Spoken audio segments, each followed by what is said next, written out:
Hello friends, welcome to my channel. First time మా ఛానల్ని visit చేస్తే మా ఛానల్ సబ్స్క్రైబ్ చేయండి. సబ్స్క్రైబ్ చేసిన వెంటనే మీకు మరిన్ని అప్డేట్స్ మా ఛానల్ ద్వారా మీకే ముందుగా అంతాయి. రైట్. సో ఏదైతే మనం డిఎస్సి, టెట్ అండ్ గురుకుల అదేవిధంగా వేరే ఇతర కాంపిటేటివ్ ఎగ్జామ్స్ సిరీస్కి సంబంధించినటువంటి వీడియోస్లో భాగంగా మనం వచ్చేసి 15th చాప్టర్లో ఉన్నాం. థర్డ్ క్లాస్కి సంబంధించి ఓకే. సో 15th చాప్టర్ అదేవిధంగా 16th చాప్టర్. రైట్. ఓవరాల్గా ఈ యొక్క క్లాస్ ఏదైతే ఉందో థర్డ్ క్లాస్ ఓకే రైట్, ఇందులో మనకు 16 చాప్టర్స్ మాత్రమే ఉన్నాయి. సో ఇది లాస్ట్ వీడియో ఈ చాప్టర్కి సంబంధించి. మీకు తెలుసు ఆల్రెడీ మనం వేరే క్లాసెస్ కూడా అంటే వేరే చాప్టర్స్ కూడా డిస్కస్ చేసాం. అదేవిధంగా ప్లేలిస్ట్లో కూడా ఉంది, మీరు ఫాలో అవుతున్నారు. రైట్. సో ఈ యొక్క చాప్టర్లో కూడా అన్నట్టు ప్రీవియస్ చాప్టర్స్లో మనం చాలా మటుకు చాప్టర్స్ని చాలా స్మార్ట్గా, షార్ట్గా, క్లియర్ కట్గా డిస్కస్ చేసాం. ఏదైతే ఎగ్జామ్ పాయింట్ ఆఫ్ వ్యూ ఉంది. రైట్. మీ అందరూ చూసారు కూడా. రైట్. సో అదేవిధంగా మీరు చూసినట్టయితే ఈ చాప్టర్లో కూడా మనం అదేవిధంగా చేసాం. ఎందుకంటే డిఎస్సిలో 1 మార్క్ అనేది చాలా ఇంపార్టెంట్, అంటే హాఫ్ మార్క్ అనేది చాలా ఇంపార్టెంట్ బేసిక్గా. సో టెట్లో మనకు 1 మార్క్ అనేది చాలా ఇంపార్టెంట్. టెట్లో 1 మార్క్, డిఎస్సిలో హాఫ్ మార్క్ అనేది చాలా ఇంపార్టెంట్. కాబట్టి ఆ పాయింట్ ఆఫ్ వ్యూలో 1 మార్క్ కూడా మిస్ కావద్దు, ఒక హాఫ్ మార్క్ కూడా మిస్ కాని ఉద్దేశంతో చాలా ఫిల్టరైజ్ చేసి మనము ఈ యొక్క వీడియోస్ అనేది క్వాలిటీతో ఇస్తున్నాం. అదేవిధంగా ఈ యొక్క వీడియో చూసిన తర్వాత మరొకసారి మీరు టెక్స్ట్ బుక్ని తీసి చదివినట్టయితే మీ యొక్క మార్క్స్ అనేవి ఎక్కడ పోవు. Right. Rights get in to the video. Okay. So chapter 15 వచ్చేసి మనకు వాటర్ అవర్ నీడ్స్. సో ఇందులో చూసినట్టయితే మనం కేవలం 2 బిట్సే ఉన్నాయి. ఇక్కడ 2 బిట్స్ మాత్రమే కవర్ అవుతున్నాయి. ఒకటి ఫస్ట్ చూసినట్టయితే sale on water.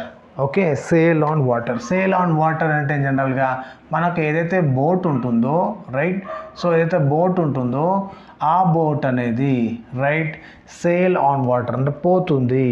Okay. Sale అనే దాన్ని అంటారు. So travelling, travellers okay.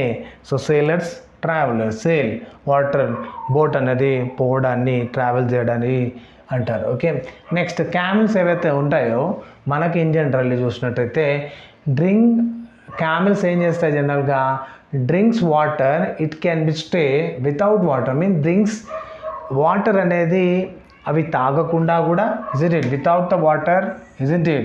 Without the water and lot of the water okay. So ఏం చేస్తుంది క్యామెల్, నీళ్లు లేకుండా కూడా మనకు డెజర్ట్లలో అది బతుకుతుంది, చాలా రోజుల వరకు ఉంటుంది. ఓకే. అదేవిధంగా ఎప్పుడైతే వాటర్ అనేది అవైలబుల్ ఉందో ఆటోమేటిక్గా అదేం చేస్తుంది, స్టోర్ చేస్తుంది దాని బాడీ లోపల. ఓకే. వాటర్ ఎక్కడైతే ఎక్కువగా ఉందో, ఎక్కువ క్వాంటిటీలో ఉందో, ఆ క్వాంటిటీ దొరికినప్పుడు అవైలబుల్గా ఉందో డైరెక్ట్గా వాటర్ని స్టోర్ చేసుకుంటుంది. సో కొన్ని సందర్భాల్లో వాటర్ లేదు అయినా కూడా క్యామెల్ అనేది మనకు డెజర్ట్లో ఉంటుంది. సో ఒకసారి సెంటెన్స్ చూద్దాం. Right. So camels drinks water, it can stay without water for number of days. Okay. Next, it drinks a lot of water when available and store in the body అన్నమాట. Right. So ఇది ఈ చాప్టర్కి సంబంధించింది. Next chapter చూసినట్టయితే మనకు 16th chapter పేరు చూసినట్టే let's go to country side. ఇక్కడ మనకు ఎలాంటి బిట్ కూడా లేదు. ఓకే. సో అదేవిధంగా ఈ యొక్క థర్డ్ క్లాస్కి సంబంధించినటువంటి చాప్టర్స్ ఉన్నాయో ఆ చాప్టర్స్ అన్నీ మనము ఈ సిరీస్లో కవర్ చేయడం జరిగింది. రైట్. సో నెక్స్ట్ వీడియోలో మళ్ళీ కలుద్దాం. So thanks for watching my channel. So ఎవరైతే ప్లేలిస్ట్లో ఉన్నటువంటి క్లాసెస్ చూసి కవర్ చేయండి, మీ సిరీస్ని కంప్లీట్ చేయండి. Thanks for watching my channel.